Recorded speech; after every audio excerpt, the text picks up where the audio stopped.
Hello students, welcome back. Let's go to section 3 of this notebook, characteristic polynomial. Here, the main difficulty is theorem 3.1. Let V be a vector space and let L be a linear operator there. Then a real number lambda is an eigenvalue of L if and only if the linear map given by L minus lambda I is non-invertible. So if the inverse exists, then lambda cannot be an eigenvalue, and vice versa. Now, what do you mean by this linear map is non-invertible?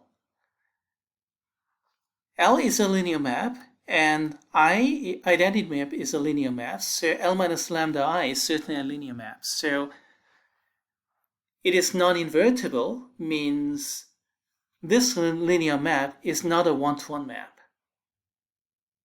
And that relates to this lambda being eigenvalue or not.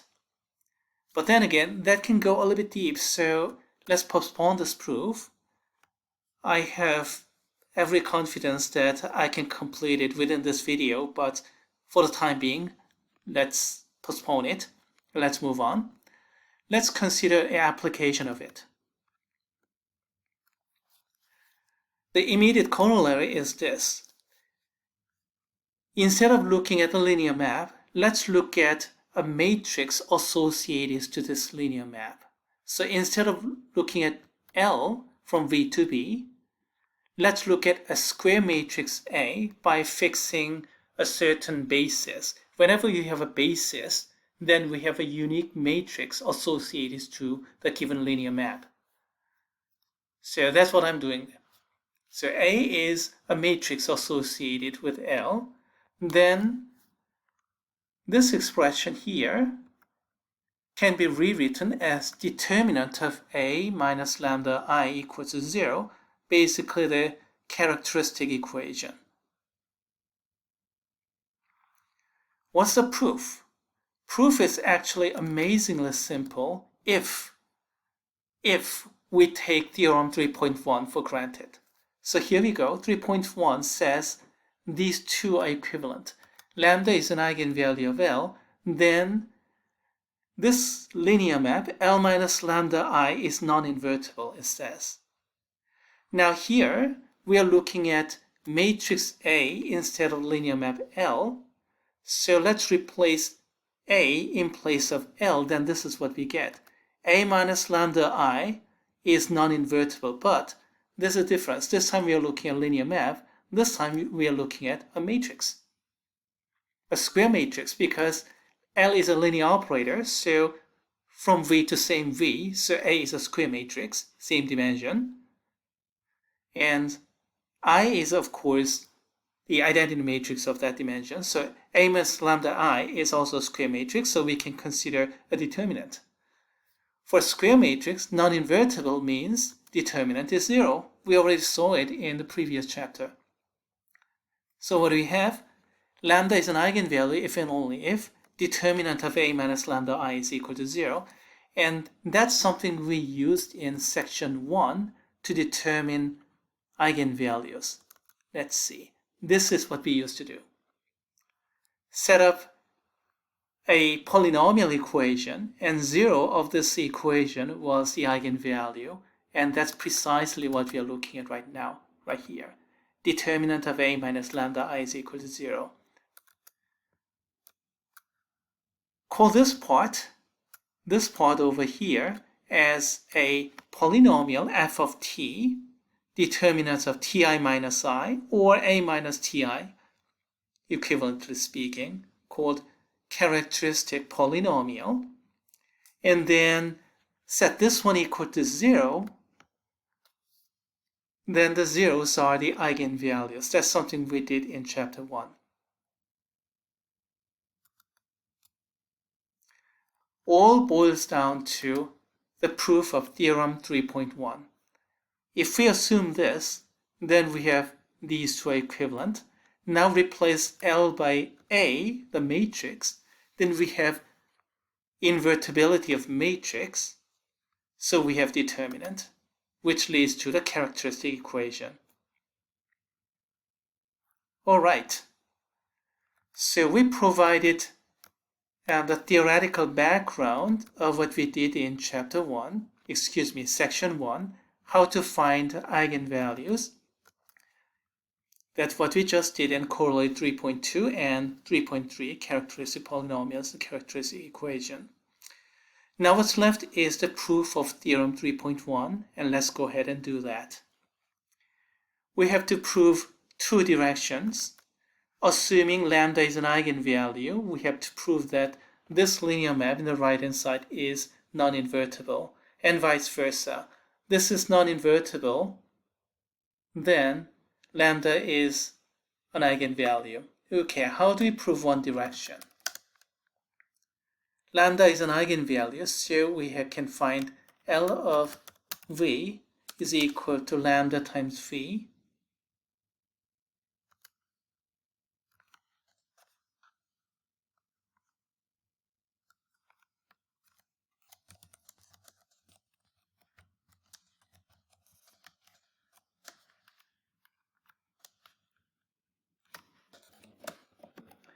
We have to have a non-zero vector. Remember, eigenvalue lambda can be 0, but eigenvector is always a non-zero vector, so we have to have non-zero vector such that L of v is equal to lambda v. Okay, so what does that give you?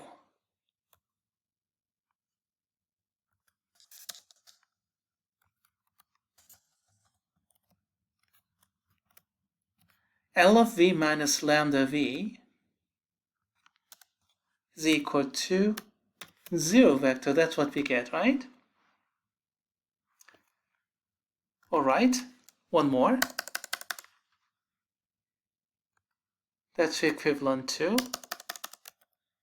L of v minus lambda times I of v is equal to 0 vector. What did I do? V is nothing more than just I of v, where I is identity. Okay, just one more.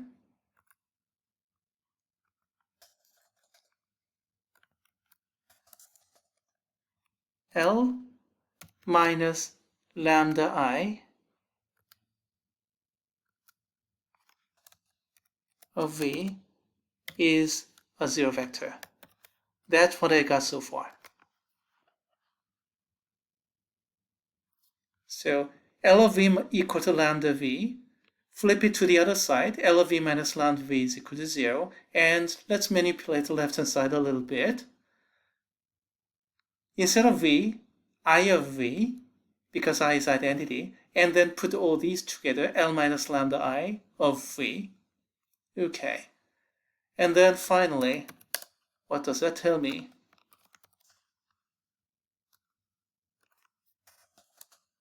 V belongs to the kernel of L minus lambda, where's lambda I? That's what I get. This is a linear map, and linear map of v is equal to 0, so this v belongs to the kernel. Wait a minute. V is a non-zero vector. We have an eigenvector. This is eigenvector, so it should be non-zero vector. So what does that tell me? Kernel is non-zero.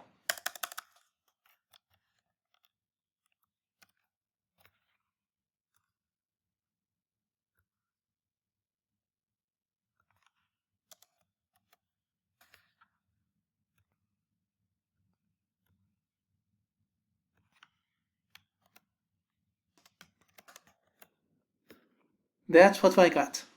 Kernel is non-zero. And does that ring any bell? Kernel is 0 if and only if a map is 1-to-1.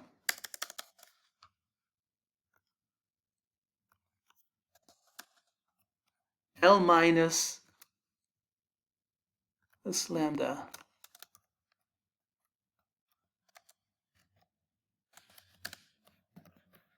is not a 1-to-1 map. it cannot be invertible.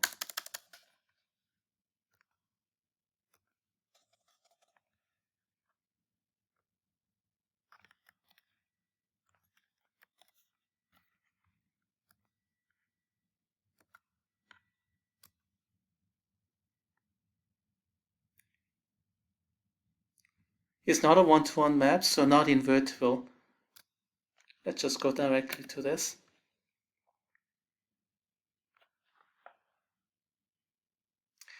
In this notebook, I use alternative method. I use proof by contradiction, by the way. If you want to take time, go ahead.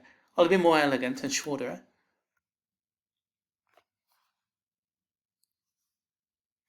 Next, let's prove the other direction. Let's suppose this is non-invertible, and then prove that lambda is an eigenvalue.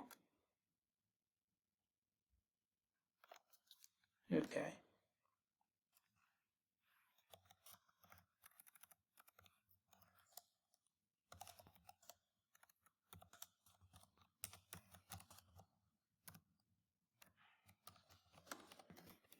We call the non-invertibility condition. In order for a linear map to be invertible, it has to be one-to-one. So what do I need? Kernel has to be non-zero.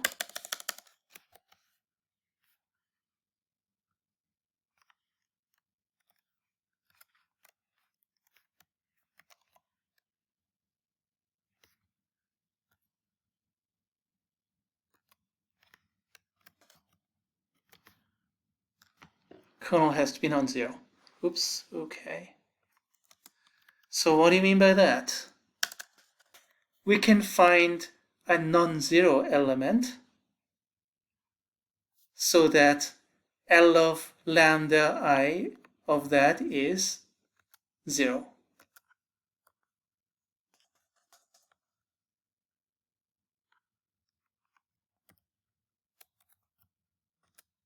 L minus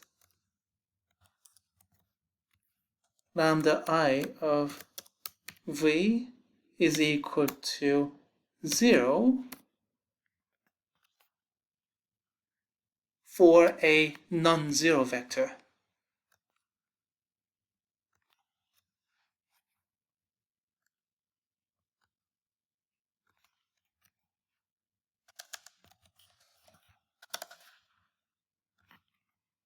That's what we get.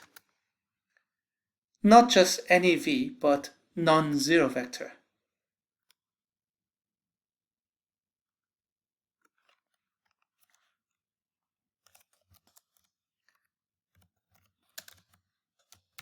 This way we got a non-zero vector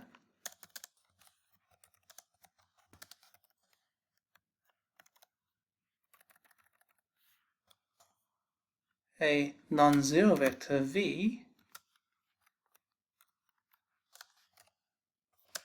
such that, okay, L minus lambda I of V is equal to 0. Okay, let's go ahead and do a little bit of reverse algebra.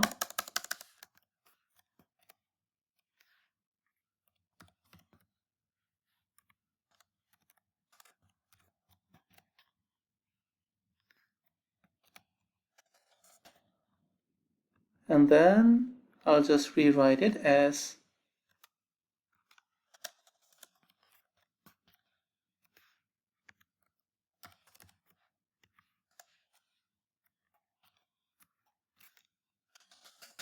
and then conclusion.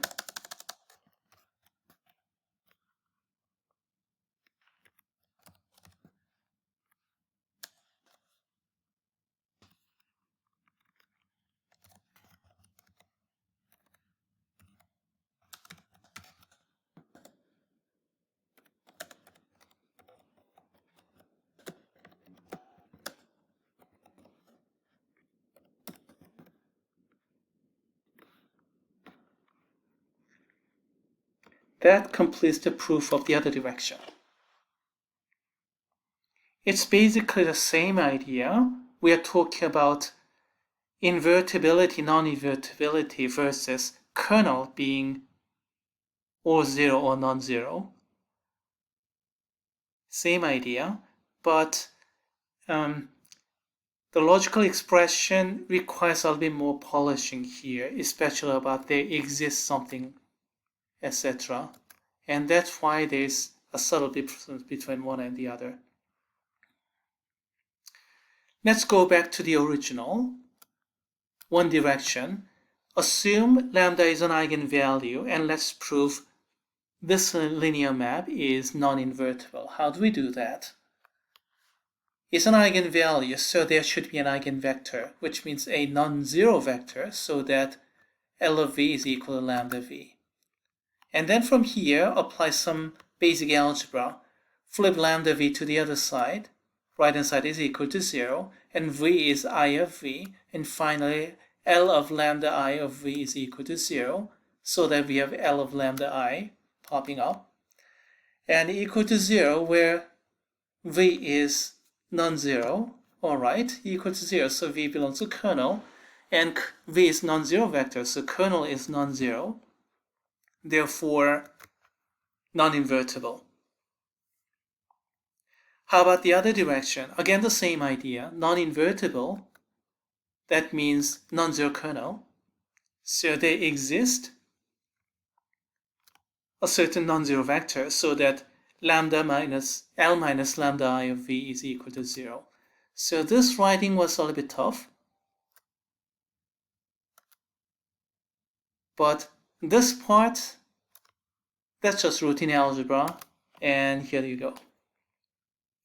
Now, if you don't handle this they exist and things like those perfectly well, don't worry, you're not going to lose much here, if at all. For all they exist, and then the negation and so on and so forth is something you do in introduction to proof, and then in analysis, and also in abstract algebra. But here in linear algebra, I do introduce you, yes, but I'll stop only there, introducing those to you, but I'm not going to really impose that to everybody here. As for algebraic manipulations and use of definition, there I do impose something. Especially the algebraic manipulation, I expect nearly a perfection. And as for the logical implication, maybe not perfection, but I do have some standard, high standard there.